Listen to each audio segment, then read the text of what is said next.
Ayos dito sa napili mong coffee shop ha. Hindi masyadong maraming tao. Para magkarinigan tayo ng maayos. Sa mga napuntahan kasi natin dati, ang ingay masyado.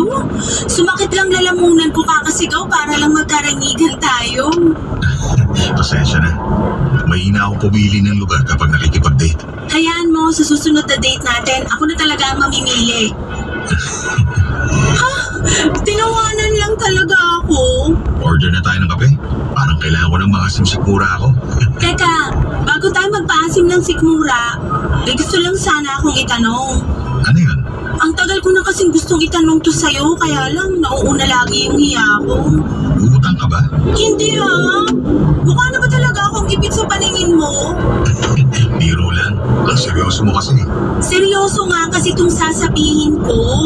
Ngayon pa lang parang gusto ko ng mga sim sa kaban na sikmura ako. Dom, seryoso nga. Ano na bang nangyayari sa atin? Ay, hindi kita maintindihan. Panay ang labas natin. Pero hindi klaro sa akin kung saan napunta nito. Anong sinasabi mo?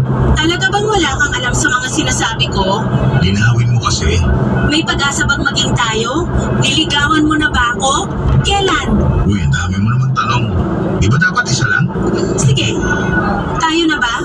Eh, hindi pa naman kita nililigawan. Paano magiging tayo, hindi ba? Kaya nga ang susunod na tanong, kailan mo ako liligawan? Uy, dapat isang tanong lang. Huwag kang madaya. Huwag na sana tayong maglokohan, Dong. Sabihin mo na lang sa akin kung liligawan mo ako o hindi, para alam ko kung saan ako lulugar. Gusto mo talaga malaman yung totoo? Oo naman, yun lang naman ang kailangan ko eh. Meron akong balak ligawan na ibang babae. Eh bakit pala niyaya mo pa ako makipag-date?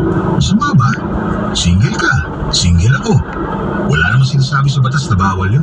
Pero kung may balak ka ng ligawan na iba, eh di wag na tayong mag-date kasi wala rin naman pala tong patutunguhan.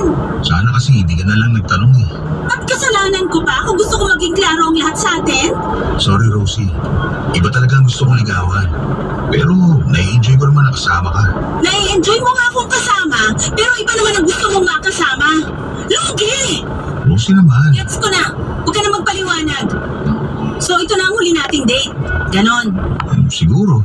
Hindi siguro. Siguradong oo. Ikaw bahala.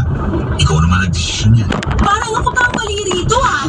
Ikaw na nga itong nagpaasa sa akin tapos parang ikaw pa tong lugi? Hindi kita pinaasa. Hindi ako makapaniwala sa mga sinabi ni Dom, Papa Dudut. Gusto pa niya akong baliktarin. Nainis ako at hindi na sumagot sa huling sinabi niya. Hindi raw niya ako pinapaasa. Ganon ba siya kasama? Matapos ang ilang gabi naming paglalandian, ilang buwan din niya akong hinarot at ilang gabi rin akong napuyat para mabenta ko ang sarili ko sa kanya para maligawan na niya ako sa wakas. Tapos sa bandang huli, Papa Dudut, noong gusto ko nang iklaro ang lahat ay bigla niyang sasabihin sa akin na hindi niya ako pinaasa at meron daw siyang ibang balak na ligawan. Hindi na ako nakatiis, umalis na ako kaagad sa coffee shop na yon at hinabol niya ako hanggang sa labas. Kinumbinsi niya ako na ituloy natin ang pagkakape dahil sayang naman daw ang pinuntan namin doon. Kaya lang nawalan na ako ng gana. Agad kong pinara ang taxi na dumaan at walang kimong iniwan siya. Papa Dudut, nahirapan akong mag-move on kay Dom. Hindi ko siya blinak sa social media kahit ang kanyang cellphone number.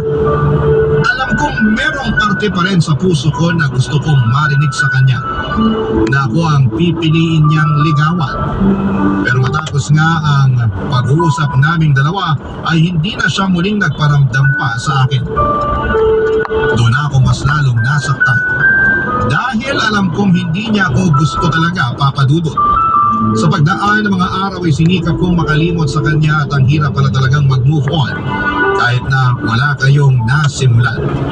Kasi lagi kang aasa sa closure kung saan ka ba